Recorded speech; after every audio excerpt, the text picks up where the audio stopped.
Hello, traveler. This is the Nocturnal Library. Stories that linger after midnight. Something must have stirred within you tonight. A flicker in the dark. A whisper too faint to ignore. Whatever it was, it led you here. And whether by chance or by fate, you've arrived exactly where you need to be. Tonight, I won't be reading from dusty clippings or forgotten volumes. No. These stories were shared with me by those who once visited this very library many decades ago. They came in from the storm, from the silence, from the world outside, carrying memories too heavy to hold. Each tale rooted in the shadows of the 1920s. Drifters, widows, detectives, and strangers, all seeking warmth, or perhaps release from what haunted them. Before we begin, allow me to introduce myself. I am Silas, the keeper of the Nocturnal Library. Within these walls, the stories never sleep, but you might wish they did. There are horrors born not of blood nor shadow, but of uncertainty. It begins with a boy and a lake and the moment of looking away. August 1912, Swayze Lake, Louisiana. A summer sun hanging heavy over the swamps, and in the town of Opelousas, a family picnic by Swayze Lake. The Dunbars were there. Percy, Leslie, their little boy, Bobby, 4 years old, blonde hair, a gap between his front teeth. His favorite shoes had double eyelets. Leslie remembered that part most. The sun dipped low. The crickets started up. And then Bobby was gone. No scream. No splash. Just gone. They searched the lake, dragged the waters, turned over the brush. They found alligator nests, and fear set in. The kind of fear that eats through skin and bone. 8 days, no sign. The boy vanished. Then, a flicker of hope. In Mississippi, a man named William Walters was found traveling with a boy, a blonde boy, 4 years old, quiet, thin. Walters said, "He's not Bobby. He's Bruce, my traveling companion's son." But the authorities weren't listening.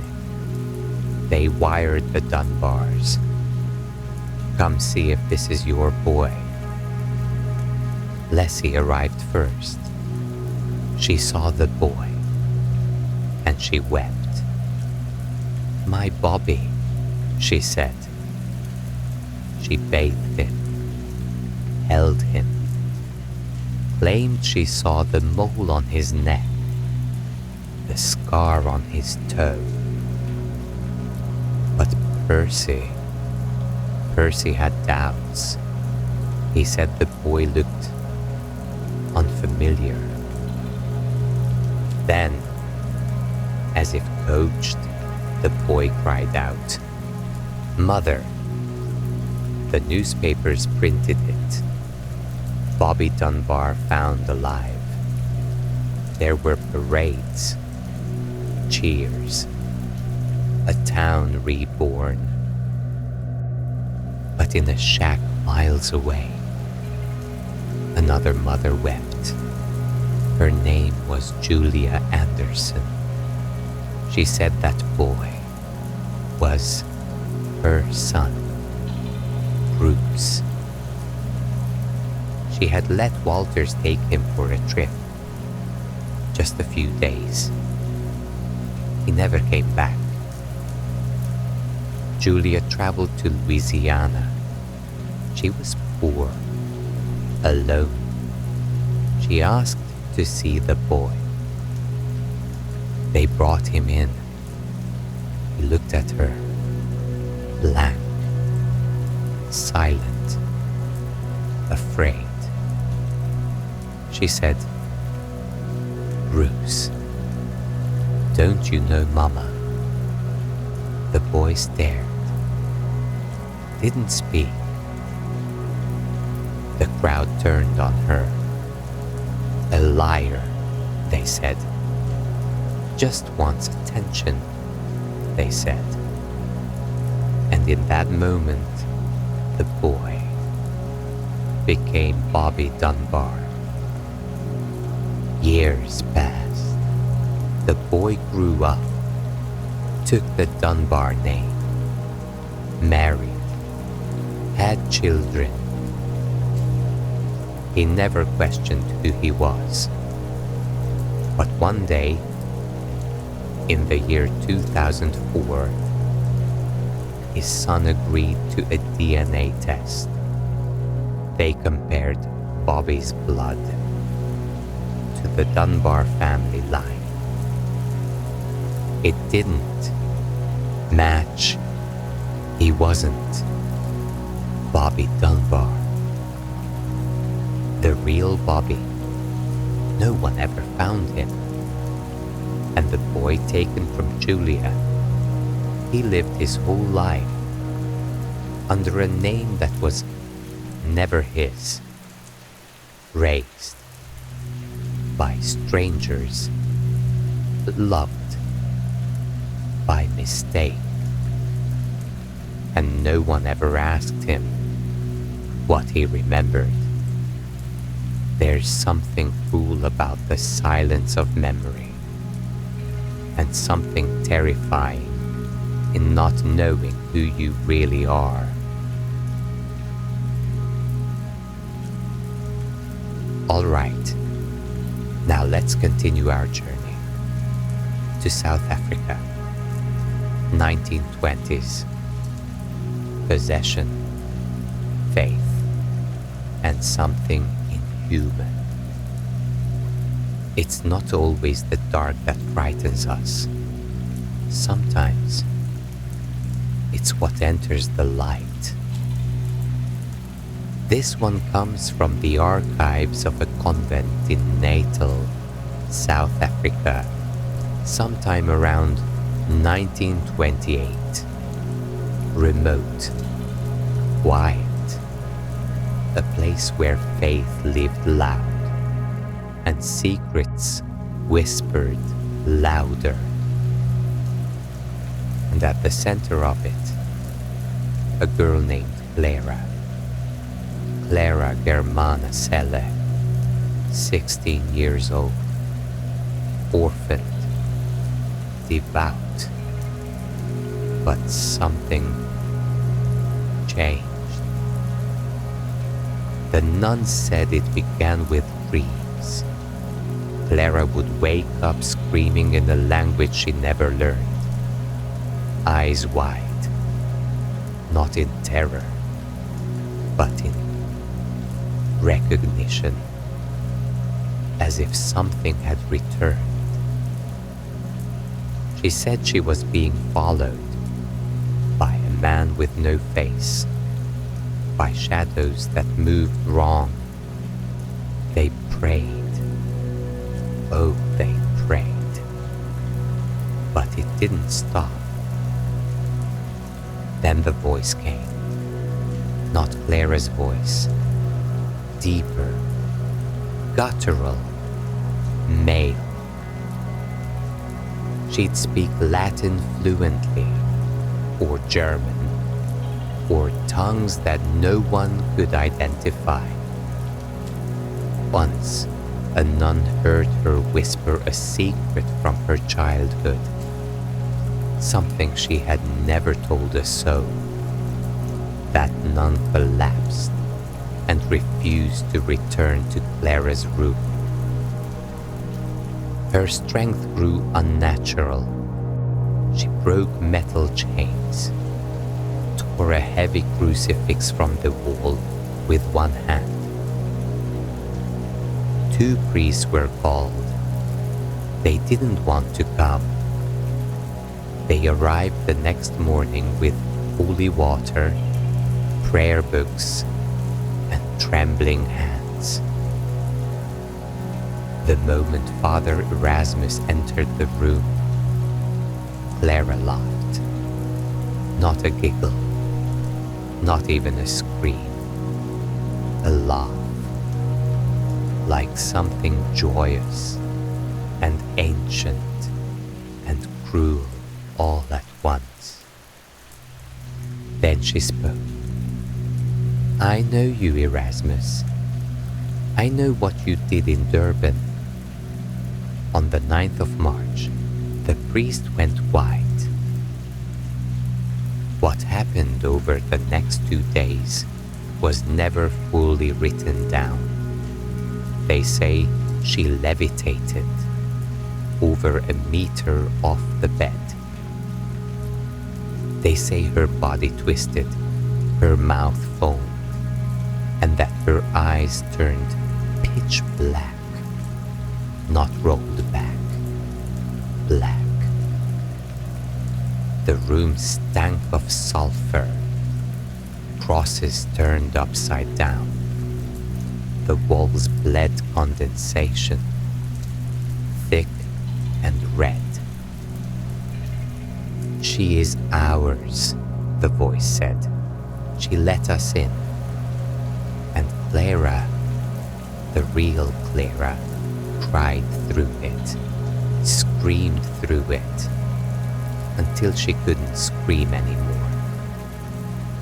On the 3rd night, Father Erasmus performed the final rite, the ritual Romanum. He placed the crucifix on Clara's chest. It burned her skin.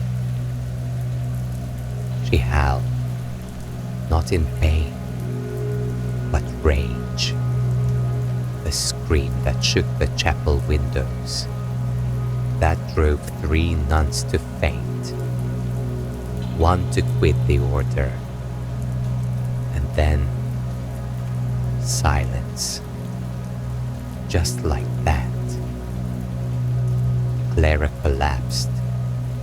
She slept for 2 days, woke up weak, but clear, and she never remembered any of it. She lived. She went on, but she never spoke of it again. Years later, the convent shut down. Fewer girls came. The priest died off. But if you visit the old chapel today, it still stands. And if you stand by the altar after midnight, they say you can hear her voice. Not Clara's. The other one. Still waiting.